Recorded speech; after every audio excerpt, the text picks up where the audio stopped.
প্রথমে আপনাদের মাধ্যমে সমস্ত রাজ্যবাসীকে এই পবিত্র কের পূজার জন্য অনেক অনেক শুভেচ্ছা ও অভিনন্দন জানাই।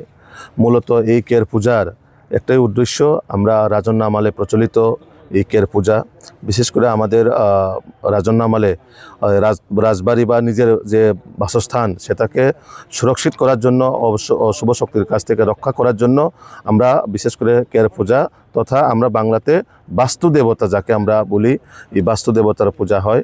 সেখানে প্রচলিত আমাদের গ্রাম পাহাড়েও, শুধু আগরতলা নয়, গ্রাম পাহাড়েও আজকের দিনে প্রত্যেকটা গ্রামের যারা আমাদের প্রবীণ নাগরিকরা, বরিষ্ঠ ব্যক্তিরা এই কের পূজা করে থাকেন। আমাদের সমাজে বিশেষ করে জনজাতির প্রত্যেকটা এলাকার মধ্যে আজকের দিনে যাতে আমাদের সমাজের সুরক্ষা এবং অশুভ শক্তির কাছ থেকে মানুষ যাতে রক্ষা হয়, সুরক্ষিত হয়, তার জন্যই এই বাস্তু দেবতাকে পূজা করা হয়। কোনো গ্রামে 7 দিনের একটা নির্দিষ্ট টাইম থাকে, কোনো গ্রামে আবার 1 দিনেরও টাইম থাকে।